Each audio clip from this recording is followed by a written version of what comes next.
Welcome to Wavescan, the international DX program from Adventist World Radio. Researched and written by Dr. Adrian Peterson in Indianapolis and produced in the studios of WRMI Shortwave in Miami, Florida. I'm Jeff White.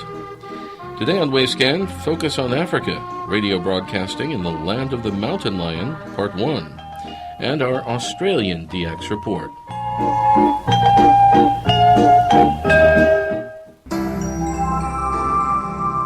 Wavescan presents Focus on Africa, a year-long series of reports about shortwave broadcasting and listening on the African continent. As we mentioned previously here in Wavescan, we're planning to present many topics throughout this year 2013 as part of our project Focus on Africa. We would like to encourage the shortwave scene in Africa, broadcasting as well as listening in DX clubs. And our opening feature today is another interesting topic about radio broadcasting in one of the countries of Africa. The title for this feature is Radio Broadcasting in the Land of the Mountain Lion. And if you've already guessed this country as Sierra Leone, you would be correct. It was a Portuguese explorer, Pedro da Sintra, who visited coastal Africa in the year 1462, and he gave the name Sierra de Leão in Portuguese to this territory. Sometime subsequently, the territory name was changed to the Italian version, Sierra Leone, which means, of course, Lion Mountain. The country of Sierra Leone is located towards the bottom of the western bulge in the continent of Africa. It is the shape of a rough circle about 200 miles across, with an Atlantic coastline of 250 miles. The capital city is Freetown, and the Freetown Harbor is listed as the world's third largest natural harbor. The total population is around 7 million, made up of 16 different ethnic groups, though English is the national language. Their major natural exports are diamonds, titanium, and gold. Somewhere around 500 BC, the earliest settlers to migrate into the area were African tribals, and 1,000 years later, this area became a major slave center for the Portuguese, Dutch, French, and British empires. However, on March 11, 1792, England established the colony of Freetown for freed slaves from the British Empire. 16 years later, the settlement was annexed as a British Crown colony. Sierra Leone gained its independence in 1961, and 10 years later it was declared a republic. However, a disastrous civil war broke out in 1991, and this catastrophic era lasted for 11 years, ending only quite recently in 2002. The radio broadcasting scene in Sierra Leone began in the earlier part of the 1930s as cable radio, or as it was known at the time, a rediffusion service. The newly appointed governor, Sir Arnold Hodson, had recently transferred from the Falkland Islands, where he had already established a similar system.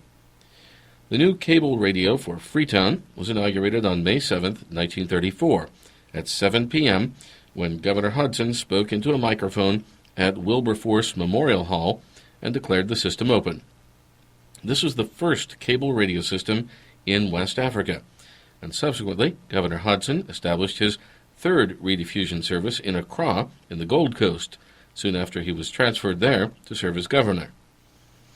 The cable radio system in Freetown was distributed by wire to the residents, and the daily programming was mainly a relay of BBC programming received on shortwave, with occasional local inserts.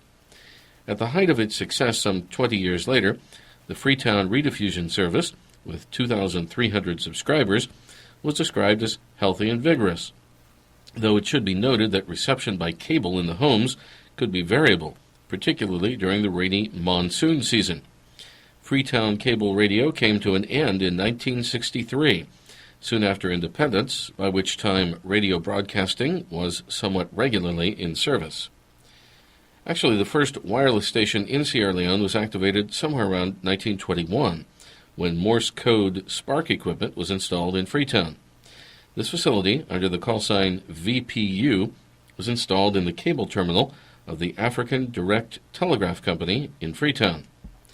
Then in December 1947, a new shortwave communication station was installed in Freetown with a 1 kilowatt voice transmitter, a Marconi SWB-8E from Chelmsford in England. This station under the call sign ZHV5 was established for inter-African communication with Bathurst, Gambia, Lagos, Nigeria, and Accra, Ghana.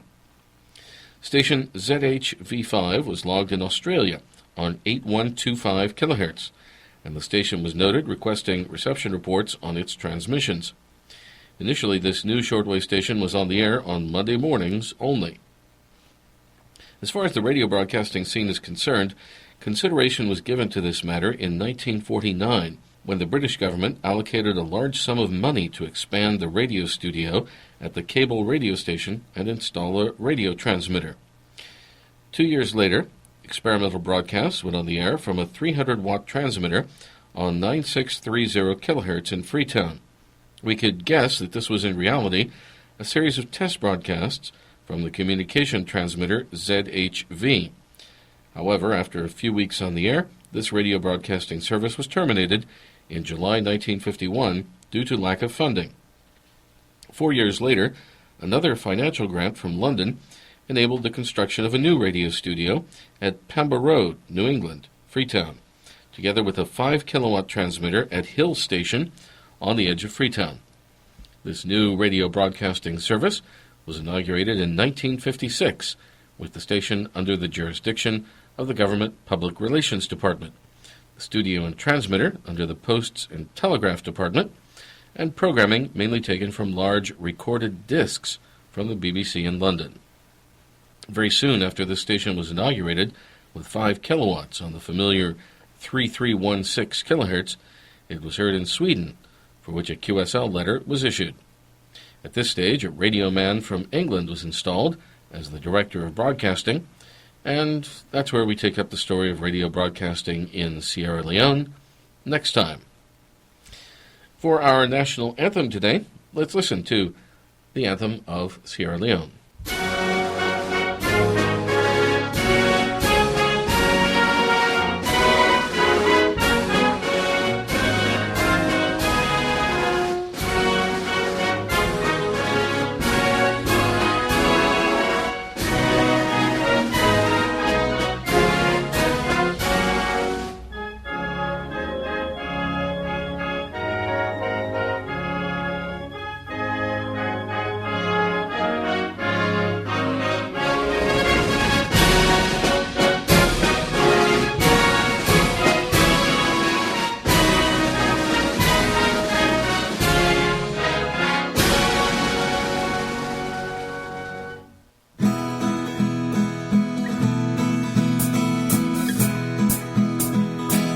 You're listening to Wavescan from Adventist World Radio. Send your comments and reception reports to Wavescan, Box 29235, Indianapolis, Indiana, 46229 in the United States. That's Wavescan, Box 29235, Indianapolis, Indiana, 46229 in the USA. Or you can email us at wavescan@awr.org. Our email once again, wavescan@awr.org. Let's go to Australia now, and Bob Padula. Greetings to shortwave enthusiasts around the world. This is Bob Padula in Melbourne, Victoria, Australia, with another edition of the Australian DX Report. These magazines provide news of shortwave broadcasting stations, monitoring summaries, propagation news, and other information concerning world international broadcasting. I'd just like to remind you that full detailed QSLs are available for correct reports received for these episodes. The address will be given at the end of the program. And to note that all times, days and dates given in our episodes are in UTC, and we use the 24-hour time system. The episodes are compiled from resources made available by the Electronic D-Express Radio Monitoring Association, which is based here in Melbourne. Starting our program this time, here's our information from the Ionospheric Prediction Service. in Sydney, New South Wales, here in Australia concerning solar activity. The IPERS reports that solar activity continues to be somewhat low. The 10.7 centimetre solar radio flux has dropped to 175, that's 175, and the daily smooth sunspot count has dropped to 129, that's 129.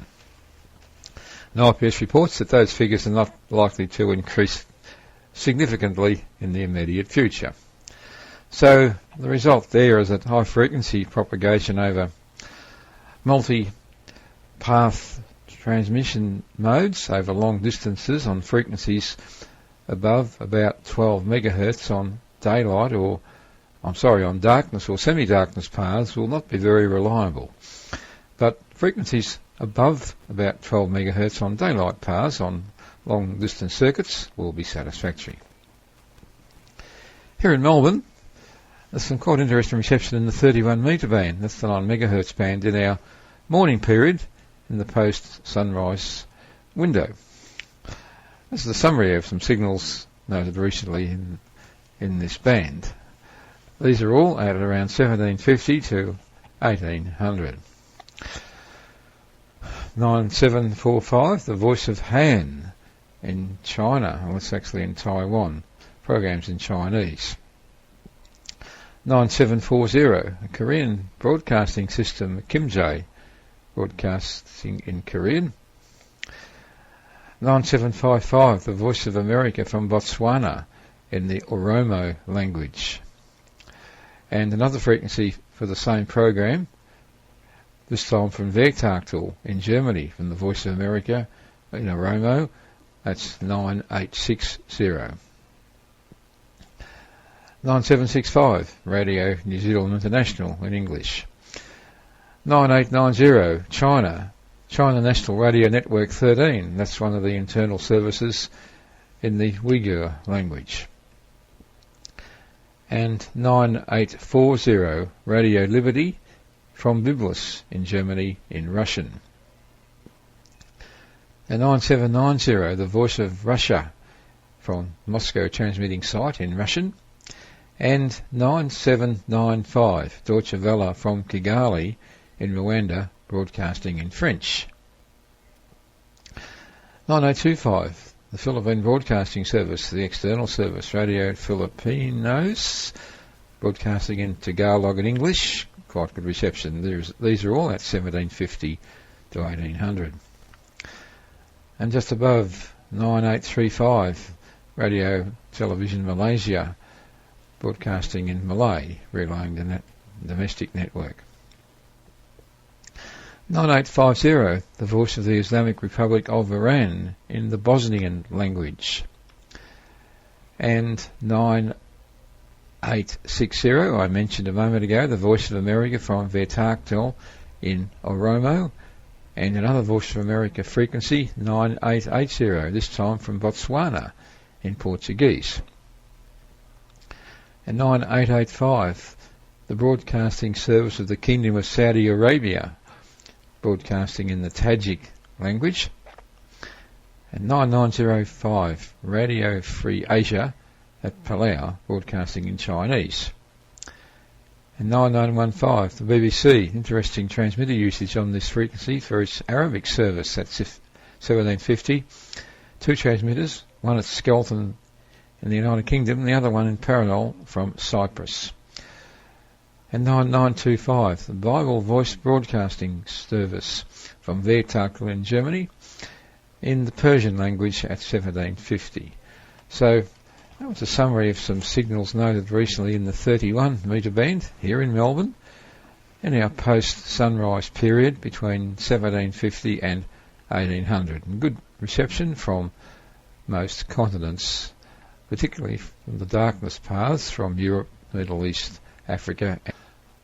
Now we continue our program with some news about international shortwave broadcasting stations who continue to make frequency changes as we move into the new transmission season.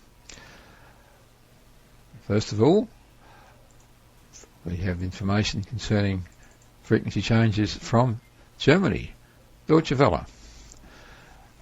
all Chinese services from Deutsche Welle have been cancelled. No longer any shortwave from Deutsche Welle in Chinese.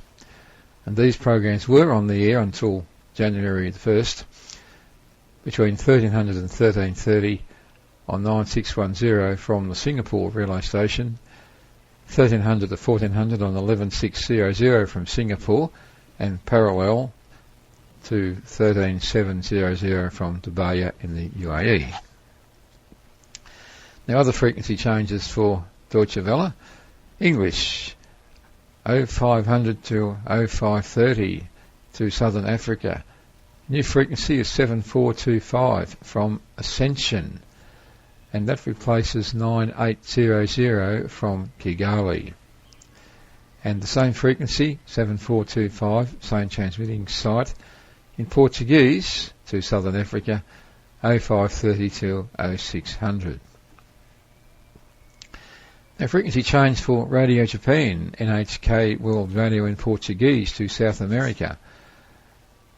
2130 to 2200, the new frequency is 11960 from Monsignory, French Guiana, and that replaces 11880 to avoid interference from Radio Havana, Cuba, which also operates at that time in Portuguese. Now, some frequency changes or frequency alterations for Radio Taiwan International. In the period from around midnight to 0400. Midnight to midnight 30 on 11655 in Vietnamese. Midnight to 0300 on 9660 in Chinese. Midnight to 0100 on 15440 in Cantonese and Hakka to Central America, and that program was actually from the Family Radio relay station in the USA. And another Family Radio relay frequency is 11565, 0100 to 0200 to South America in Spanish. Now 0100 to 0200 on 11875, Radio Taiwan International broadcasting in English. And 0200 to 0300 on 11995. Interesting frequency usage for Monsignory, French Guiana, South America in Spanish. And from 0300 to 0400 on 15320 from Taiwan in English, and the same frequency, 0400 to 0500 in Cantonese and Hakka. So some frequencies there for Radio Taiwan International, which is making use of a small number of overseas relays to augment its transmissions to international audience. Continue now with some more monitoring observations, again in the 31 metre band, the 9 megahertz band, made here in Melbourne recently, again in our morning period, this time in the post-sunrise window between 1800 and 1830, and these were some of the signals noted in that time period. 9815, the BBC from Cyprus, broadcasting in Somali. 9835, Radio Television Malaysia, from broadcasting in Malay, and relaying the national network. 9870, the broadcasting service of the Kingdom of Saudi Arabia, broadcasting in Arabic. 9880, Voice of America from Botswana in Portuguese. 9905, Radio Free Asia from Tinian in the Marianas Islands in Chinese. 9925, Bible Voice Broadcasting Service continuing past 1800 from Wettertal in Germany, broadcasting in African languages. Another interesting frequency noted recently in our mornings has been 11730 in the 25 metre band. This is the Radio Belarus external service from Minsk. Programs in German between 1900 and 1930. And a note about Deutsche Welle, as well as abandoning the Chinese services, the station has also made cutbacks to its English language programs. One of these programs which still survives is 0500 to 0530 on 11800 from Kigali in Rwanda, and 0530 to 0600 on 9800 from Kigali, and again from 0800 to 0830 on 17710 also from Kigali. The languages offered now by Deutsche Welle have been reduced, and they are Dari, English, French, Arabic, Pashto, Portuguese, Swahili, and Urdu. So not many languages now from Deutsche Welle, and they are the principal languages currently being transmitted. So Radio Deutsche Welle is continuing to reduce some of its transmissions, and it's not only reducing, it's abandoning some language segments. And that's all we have time for in our episode of the Australian DX Report, which came to you from Melbourne in Victoria, Australia. I'd just like to remind you that we offer full detail QSL cards showing Australian scenes and wildlife for correct reports received for these broadcasts. We also offer an email QSL service for reports sent by the internet or email. Full details about the QSL service are available at the Electronic DXpress homepage, which is simply edxp.org. So until our next program, this is Bob Padula in Melbourne in Victoria, Australia, wishing you all good listening. Thanks for being with us, and good DX. See you soon. Thanks very much, Bob. You're listening to Wavescan from Adventist World Radio. 2 hurricanes at the end of October last year struck heavily populated areas in the United States and India, causing disastrous damage and hundreds of deaths. Hurricane Sandy came ashore on the eastern coast of the United States, and it's described as the largest hurricane ever to strike North America. This massive weather pattern covered more than 1/3 of the continental U.S., reaching from the eastern seaboard well into the Midwest state of Illinois. In India at the same time, another hurricane, or strictly speaking a cyclone, struck the central east coast of the Indian subcontinent. Cyclone Neelam also caused widespread damage in an area that periodically suffers the onslaught of these massive windstorms. Jos Jacob, VU2JOS, reporting from the National Institute of Amateur Radio in Hyderabad, states that All India Radio on both medium wave and shortwave provided special radio coverage during the emergency. He states that AIR Hyderabad, with 200 kilowatts on 738 kilohertz medium wave and 50 kilowatts on 4800 kilohertz shortwave, provided emergency coverage, as did Vijayawada, with 100 kilowatts on 837 kilohertz, and Vishakhapatnam, also with 100 kilowatts on 927 kilohertz. Jos Jacob also states that AIR Chennai operated 4 medium wave channels and local shortwave with their own diesel generators, but the international shortwave service with 100 kilowatts on 7270 kilohertz was off the air. The New York medium wave station WINS with 50 kilowatts on 1010 kilohertz was off the air due to equipment damage, and they invited listeners to tune to sister station WCBS on 101.1 megahertz for their storm coverage. However, as Net News stated, the emergency programming was heard actually on station WXRK on 92.3 megahertz FM. New York's medium wave giant WNYC was also silenced when the transmitter area was flooded and the emergency programming was transferred to an FM channel.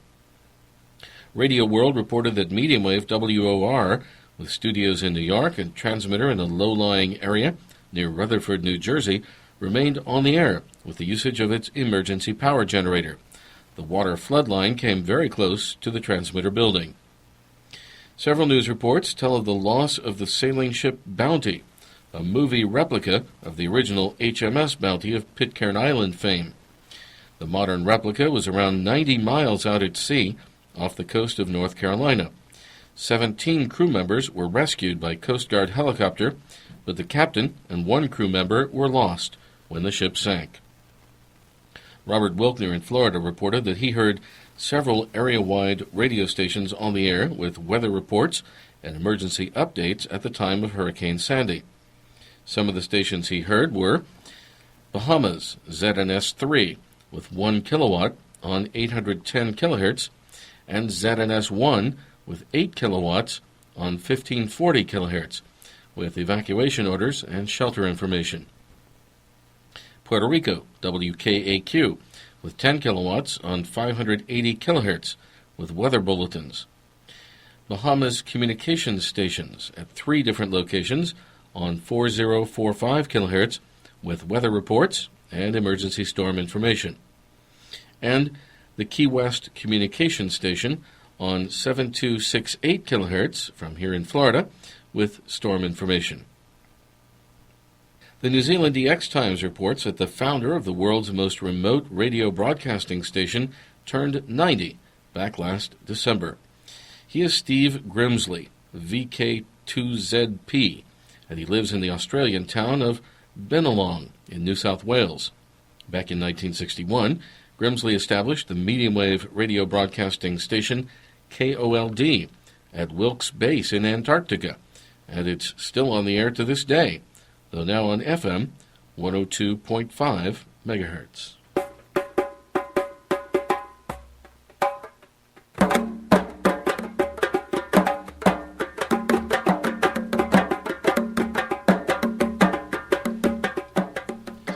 And we end today's edition of Wavescan with some percussion music from Bamako, Mali.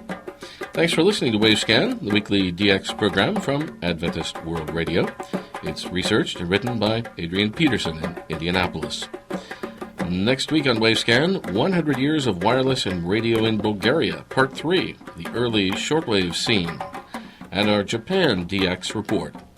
If you'd like a Wavescan QSL card, the address to send your reception reports to is Wavescan, Box 29235, Indianapolis, Indiana, 46229, USA. That's Wavescan, Box 29235, Indianapolis, Indiana, 46229, USA. You can email us your comments and suggestions about the program to wavescan@awr.org. That's wavescan@awr.org. I'm Jeff White at WRMI in Miami. Till next week, good listening, everyone.